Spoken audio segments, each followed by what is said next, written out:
हे पार्थ, इस युद्ध भूमि की मध्य रेखा पर खड़े होकर तुम्हारी दृष्टि पर मोह का पर्दा पड़ गया है। अर्धसत्य तो तुम देख रहे हो कि ये तुम्हारे अपने हैं, परंतु ये अर्धसत्य तुम्हें नहीं दिखाई दे रहा है कि ये कौरवों जो तुम्हारे अपने हैं, वो इस युद्ध भूमि में तुम्हें अपने गले लगाने नहीं आए हैं, बल्कि तुम्हारे खून से होली खेलने आए हैं। ये सब जिन्हें तुम अपना कह रहे हो, ये कौरवों एक बात निश्चित रूप से जानते हैं कि यदि उन्हें इस युद्ध में विजय प्राप्त करनी है तो उस महापराक्रमी को अपने रास्ते से हटाना होगा जिसका नाम अर्जुन है। पार्थ, तुम इन्हें अपना समझते हो, इसलिए तुम इन्हें मौत के घाट नहीं उतारना चाहते, परंतु यदि तुम इन्हें मौत के घाट नहीं उतारोगे तो ये अवश्य ही तुम सबको मौत के घाट उतार देंगे। हे मधुसूदन, यदि वो मुझे मारना चाहते हैं तो मार दे, मुझे इसकी कोई चिंता नहीं, परंतु मैं अपनों को ही मारकर पाप कैसे कर सकता हूं? इससे तो अच्छा है कि मैं कमंडल लेकर घर घर भिक्षा मांगता फिरूं। वाह अर्जुन, कितने सुंदर विचार हैं। मैं युद्ध नहीं करूंगा, मैं भिक्षा मांग लूंगा। हे अर्जुन, यह बात कोई वीर नहीं, केवल एक कायर कर सकता है। क्या तुम अपनी कायरता का प्रदर्शन करने के लिए इस युद्ध भूमि पर आए थे? क्या इसीलिए तुमने भगवान शिव से पाशुपतास्त्र ग्रहण किया था? क्या वर्षों घोर तपस्या करके अपने पिता श्री देवराज इंद्र से तुमने दिव्यास्त्र इसलिए प्राप्त किए थे? क्या तुम्हें अपनी माता कुंती का अंतिम संदेश याद नहीं कि जब भी मेरे सम्मुख आओ तो विजयी बनकर आओ और अपने माथे पर कौरवों के रक्त से विजय तिलक लगा कर आओ। हे अर्जुन, याद रखो, अपनी माता के उस वचन को निभाने की जिम्मेदारी तुम पर है। इसलिए अपने हृदय की तुच्छ दुर्बलता को त्याग कर क्षत्रियों की भांति युद्ध करो, क्योंकि क्षत्रियों का धर्म है युद्ध करना। हे मधुसूदन, मैं भी जानता हूं कि मैं क्षत्रिय हूं, युद्ध करना मेरा धर्म है, परंतु इस युद्ध भूमि में युद्धाभिलाषी इस स्वजन समूह को देखकर मेरा शरीर ढीला पड़ रहा है, मेरी आत्मा कांप रही है, मेरा गला सूख रहा है।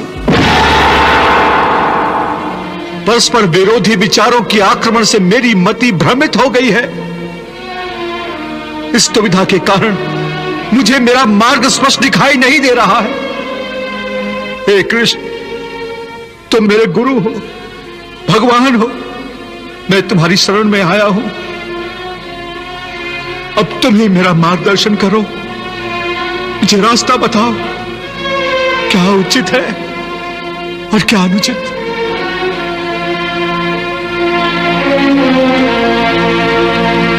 वाह अर्जुन वाह, एक सांस में तुम ज्ञान की बड़ी बड़ी बातें करते हो और दूसरी सांस में अपने को शिष्य मानकर मुझसे ज्ञान और मार्गदर्शन की याचना भी करते हो।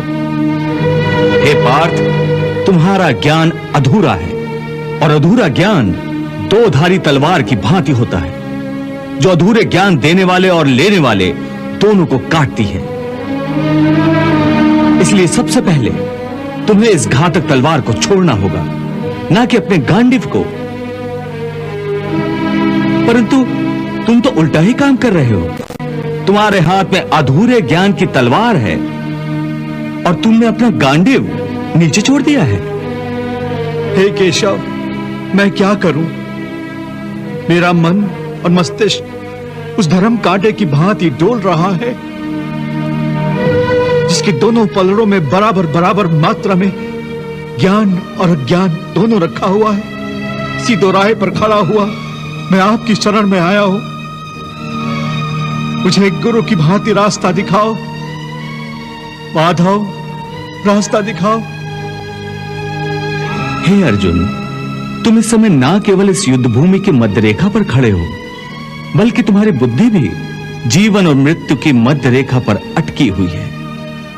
इसलिए तुम अपने कर्तव्य और अपने धर्म से भाग रहे हो, परंतु अपने कर्तव्य से यूं मुंह मोड़ने से या इस युद्ध से विचलित होने से विधि का विधान नहीं बदलेगा, क्योंकि विधाता का निर्णय अटल और अचूक है। तुम क्या समझते हो, तुम्हारे नहीं मारने से ये सब नहीं मरेंगे? नहीं अर्जुन, नहीं। तुम इन्हें नहीं मारोगे तब भी ये मरेंगे, क्योंकि इनके प्रारब्ध ने इनकी मृत्यु का समय, दिन और क्षण तो पहले से ही निश्चित कर दिया है। उसी विधान के अनुसार मैं तो इन्हें पहले ही मार चुका हूं। तुम तो केवल माध्यम मात्र हो। तुम्हारे माध्यम से मैं इन सब का वध करना चाहता हूं। तुम इसे अपना कर्तव्य समझो या प्रारब्ध, तुम्हें इन सब का वध करना ही है। मैं क्या करूं मधुसूदन? अपने मन को कैसे मारूं? अपनी भावनाओं को अपने ही पैरों तले कैसे रौंद डालूं? बताओ मधुसूदन, मैं क्या करूं? हे पार्थ, धर्म के रास्ते से हटाने वाली भावनाओं का त्याग करो। भावनाओं के समुद्र में डोलने के बदले तैरना सीखो। तुम तो एक कीर्तिमान पुरुष हो। अपनी निर्बलता का यूं प्रदर्शन करके तुम अपनी कीर्ति को नष्ट मत करो। एक वीर पुरुष के लिए उसकी कीर्ति का नष्ट होना उसकी मृत्यु के समान है। इसलिए युद्ध करो पार्थ, युद्ध।